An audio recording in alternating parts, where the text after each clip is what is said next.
Good morning. Today we are focused on Panya and her stakeholders and what they consist of. The stakeholders consist of her parents and guardians, special education teachers, general education teachers, paraprofessionals, speech language pathologists, occupational therapists, physical therapists, school psychologists, and other related services provided. All stakeholders play a specific role in helping Panya reach her academic, communication, social, sensory, behavioral, and transitional goals while promoting her independence.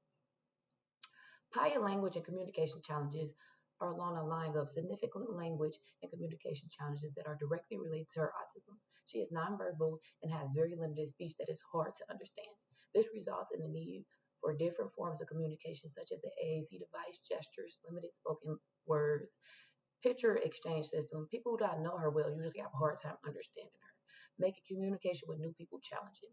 Panya attempted to learn sign language when she was younger, but fine motor delays made it difficult. She can speak most effectively with family members or individuals who understand her unique communication style. Despite her communication difficulties, she can engage in interactions and communicate using a combination of methods. Her goal focused on increasing her use of emotional words through her AAC device, and her ability to comment on action, objects, and events.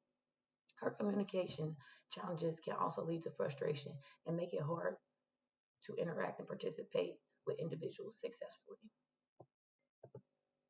Modifying verbal and nonverbal communication instruction behavior to meet students' needs. To support pain and learning and communication, all stakeholders should use consistent, accessible, and respectful strategies that complement her strengths as a multimodal communicator.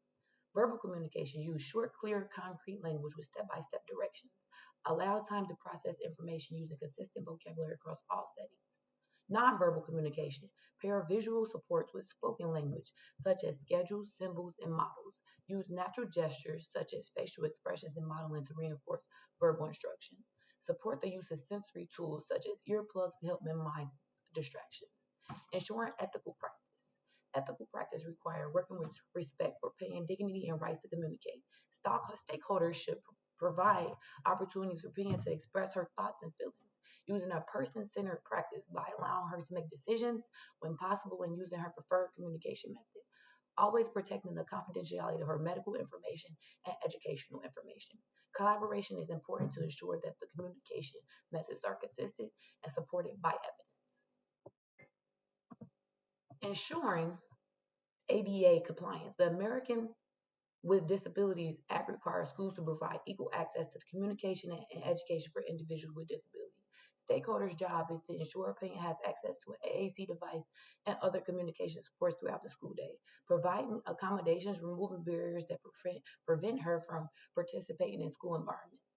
AAC supports and strategies for paying. AAC devices should be used to participate in the classroom and answer questions in a structured environment.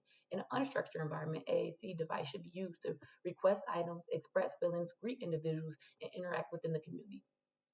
Visual support should be used for daily scheduling for at home and in the classroom. They should be used to show expectations and structures in an unstructured environment when possible. At home, they will show morning routine, chores, and bedtime. The selected supports are based on Panya's needs and strengths because she is nonverbal. Her AAC device is essential for allowing her to communicate across different environments. She will need consistent access to ensure she can communicate.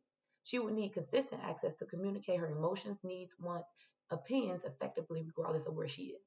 Visual supports will support her visual learning, reduce anxiety during transition, and increase her independence by helping her understand expectations without relying on spoken language. Stockholders should consistently model high expectations, ethical practices, and respect creating an inclusive environment where Pena can be viewed as a learner and a communicator. These practices will support her social, academic, communication development, and independence while ensuring her experience align with principles of equity, inclusion, and respect for all individuals with autism. Thank you.